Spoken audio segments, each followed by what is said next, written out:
Left wing تھا اس کا جناب حجاج کو. جب تیسرے رائٹ ونگ لشکر کی باری آئی، اس کا علم مولا کے ہاتھ میں تھا، تو کہا اس کا علمدار کس کو بنانا ہے؟ فرمایا صبر کرو، اس کا علمدار آنے والا ہے. حسین جانتے ہیں کہ حبیب کس قدر با وفا ہے. میں دعا دوں گی آپ سب کو، اللہ آپ سب کی زندگی میں ایک حبیب جیسا دوست دے. کربلا ہمیں بتاتی ہے کہ حسین کو اپنے بچپن کے اسی دوست پر کتنا یقین تھا. اتنا کہنا تھا کہ جناب حبیب علیہ السلام تشریف لائے، آپ نے میمنہ کا علم ابھی حبیب کے ہاتھ میں دیا، نعرہ تکبیر بلند ہوا، 3 علمدار بنے، لشکر ترتیب پایا. جب نعرہ تکبیر بلند ہوا اس کی آواز خیام زینبیہ تک گئی. بی بی نے سوال کیا کیا ماجرا ہے؟ جواب دیا گیا، بتایا گیا حبیب ابن مظاہر الاسدی آئے ہیں. جناب زینب کے دل کو خوشی ہوئی. کربلا میں یہ پہلا مرحلہ تھا جب زینب نے کسی کے آنے پر خوشی کا اظہار کیا، اطمینان کا اظہار کیا. اور کیسے کیا؟ سبحان اللہ. شاہزادی نے فرمایا میرا سلام حبیب کو دو. حبیب نے کبھی زینب کبریٰ کا سایہ بھی نہ دیکھا تھا. نظریں جھکا کر جو خانہ زینب کے دروازہ زینب سے گزرتے تھے، جب دیکھا ایسی صاحب عصمت خاتون نے مجھ جیسے حقیر غلام کو سلام بھیجا ہے، سر سے امامہ گرا دیا، خاک اپنے سر پر ڈالتے اور کہتے جاتے کہاں مجھ جیسا حقیر اور کہاں علی کی بیٹی. اسلام پر کیسا وقت آ گیا کہ علی کی بیٹی مجھ جیسوں کو سلام بھیجتی ہے. اللہ اکبر. الغرض روایت کہتی ہے کہ روز عاشورہ ظہر کا وقت تھا. لازمی ہے ہم جانیں کہ جناب حبیب ابن مظاہر کیسے، کیوں، کس پرپس کے لیے میدان جہاد میں اترے. ظہر کا وقت تھا. جناب امام حسین کے اصحاب میں سے ایک نے کہا کہ غالباً جناب بریر، آپ نے کہا کہ اے مولا نماز ظہر کا وقت ہے، میں چاہتا ہوں کہ یہ نماز آخری نماز آپ کے ساتھ ادا کی جائے. آپ نے فرمایا دشمن سے کہو ہمیں مہلت دے، ہمیں وقت دے کہ ہم نماز پوری کریں. جب دشمن سے پوچھا گیا، کہا گیا کہ ہمیں نماز پڑھنے کا موقع دیا جائے، تھوڑی دیر کے لیے جنگ کو روک دیا جائے، تو نعوذ باللہ جواب دینے والے نے جواب دیا اور کہا نعوذ باللہ کہ تمہاری اور حسین کی نماز قبول ہی نہیں. جب کہنے والے نے یہ کہا نا، تو جناب حبیب ابن مظاہر یہ سن نہ سکے. مولا سے فرمایا مولا مجھے اجازت دیجیے میں نماز پڑھنے سے پہلے اس گستاخ کا سرتن سے جدا کروں جس نے اتنی بڑی اہانت کی ہے. امام نے فرمایا بس آخری نماز ادا کرتے ہیں. ہم جانتے ہیں میدان جہاد میں نماز استرار ہوتی ہے، جیسے مسافر کی نماز قصر ہو جاتی. نماز ادا ہوئی اور جناب حبیب ابن مظاہر میدان میں اس لیے اترے کہ ان کے امام کی اہانت ان کے سامنے دشمن نے کی اور بہت بڑی بات کی. اسی لیے جناب حبیب جب میدان کی جانب گئے تو دوسری طرف سے عمر ابن سعد نے اسدی قبیلے کا دستہ آگے کیا کہ حبیب اپنوں کو ماریں، اپنے قبیلے والوں سے نہ بردآزما ہوں. لہٰذا جناب حبیب علیہ السلام نے رجس پڑھنے شروع کیے اور کہا تمہاری آنکھیں دیکھ رہی ہیں کہ میں بوڑھا ہو گیا ہوں. یقیناً میں بوڑھا ہو گیا ہوں، لیکن یہ بھی سن لو کہ جب حبیب حسین کو دیکھتا ہے تو جوان ہو جاتا ہے. اللہ اکبر. جناب حبیب نے بہترین جنگ کی، جہاد کیا. آپ کے گھوڑے کی ٹانگوں کو کاٹا گیا جس کی وجہ سے آپ گھوڑے سے زمین پر آئے اور آپ شہید ہوئے. امام حسین آپ کے پاس تشریف لائے اور جنت کے سردار نے گواہی دی، کہا کہ اے حبیب تو ایک دن میں قرآن ختم کر لیا کرتا تھا، ایک دن میں پورا قرآن، تو قاری قرآن تھا، تو میرا بہترین یاور تھا. راوی کہتا ہے حمید بن مسلم جب جناب حبیب شہید ہوئے اور امام حسین ان کے پاس تشریف لائے تو ہم نے تب پہلی دفعہ محسوس کیا کہ حسین بوڑھا ہو گیا. حسین غریب ہو گیا، حسین کے چہرے کی رونق جانے لگی۔ میری جان قربان جناب حبیب کی شہادت پر اہل عزا کہتے ہیں کہ جیسے جیسے بڑے بڑے نام شہید ہو رہے تھے، ان کے سر تن سے جدا کیے جا رہے تھے اور نوک نیزہ پر سوار ہو رہے تھے، حبیب مکے میں ایسے معروف صحابی رسول تھے کہ جن کی شہادت عبید اللہ ابن زیاد اور یزید کے لیے بہت اہم تھی۔ اس لیے کہا کہ جناب حبیب کا سر تن سے جدا کر کے فوراً یزید کے پاس بھیجا جائے۔ اور پھر اس کے بعد روایت کہتی ہے کہ ایک شخص کو جناب حبیب کا سر دیا گیا اور کہا کہ آج ہی کے دن یعنی عاشورہ ہی کے دن تم کوفے کی جانب روانہ ہو جاؤ۔ جناب حبیب کا سر پہلے کوفہ بھیجا گیا۔ جو جناب حبیب کا سر لے کر گیا وہ کہتا ہے کہ جب میں کوفے میں داخل ہوا، میں نے اونچی آواز میں اعلان کیا اور کہا کہ میں حبیب ابن مظاہر اسدی کا سر لے کر آیا ہوں۔ پورا کوفہ جمع ہوا، البتہ ایک 12 13 14 سال کا بچہ تھا جو میرے گھوڑے کے ساتھ آ کر کھڑا ہو گیا۔ میں کوفے میں جہاں جاتا وہ بچہ میرے ساتھ ساتھ ہوتا، ایک لہجے کے لیے وہ مجھ سے دور نہ ہوا، یہاں تک کہ مجھے تجسس ہوا۔ میں نے اس بچے سے پوچھا اور کہا کہ اے شخص تو کون ہے، اے بچے تو کون ہے؟ تو اس نے جواب دیا اور کہا میں قاسم ابن حبیب ہوں، میں حبیب ابن مظاہر کا بیٹا قاسم ہوں، یہ میرے باپ کا سر ہے جو تو جگہ جگہ لے کر پھر رہا ہے۔ جب وہ شخص کہتا ہے جب میں نے یہ سنا تو میں نے اپنے گھوڑے کی گردن میں سے جناب حبیب کا سر نکالا اور اس بچے کو دیا اور کہا تو مل لے، تو ملاقات کر لے، تو ناز کر لے، اپنے باپ کی شہادت کا جو اعزاز لینا ہے لے لے، اپنے باپ کا بوسہ لے لے۔ میں کہوں گی اے حبیب ابن مظاہر آپ کی وفا کو سلام، آپ کی اولاد کو سلام، جناب قاسم ابن حبیب کی آغوش میں آپ کے سر کے جانے کو سلام۔ ہم کربلا کو روتے ہیں، ہم حسین کی اس 3 سال کی 4 سال کی بچی کو روتے ہیں جس نے کربلا سے کوفہ اور کوفہ سے شام تک اپنے بابا کے سر کو دیکھا کبھی نوک نیزہ پر ہے، دیکھا کبھی سم اسپا پر ہے، کبھی دیکھا کہ گھوڑے کی گردن میں ہے، کبھی صندوق میں دیکھا، کبھی پتھر پر دیکھا۔ اللہ اللہ 4 سال کی بچی پر ستم یہ ہے کہ اس نے اپنے باپ کے سر کو عبید اللہ ابن زیاد کے دربار میں دیکھا، ستم یہ کہ یزید کے دربار میں تشت میں سر حسین جب رکھا گیا تو اس 4 سالہ بچی نے دیکھا خیزرہ کی چھڑی مار مار کر ظالم یہ کہتا ہے اے حسین تو جلدی بوڑھا ہو گیا۔ میری جان قربان اس 4 سالہ بچی پر جس کا اپنے باپ کے سر کے ساتھ بڑا لمبا سفر تھا۔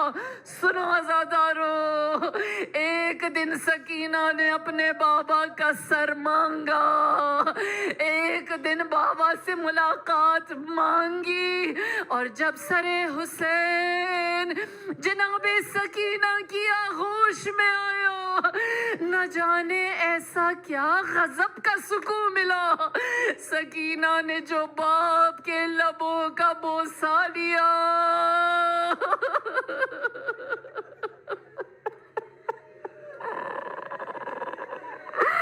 سکینہ نے جو باپ کے لبوں کا بوسہ لیا، سید الساجدین نے بتایا انا للہ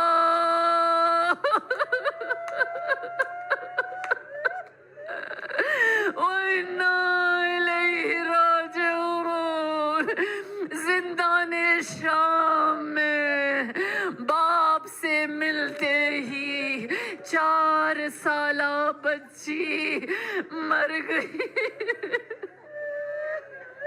اللہ لعنت اللہ علی القوم الظالمین۔ وسيعلم الذين ظلموا أي منقلب ينقلبون إنا لله وإنا إليه راجعون۔ بسم الله الرحمن الرحيم۔ اللهم أدخل على أهل القبور السرور، اللهم أغن كل فقير، اللهم أشبع كل جاع، اللهم غير سوء حالنا بحسن حالك وأغننا من الفقر إنك على كل شيء قدير، آمين يا رب العالمين۔ ماتم امام حسین علیہ السلام۔ صلی اللہ علیہ وسلم.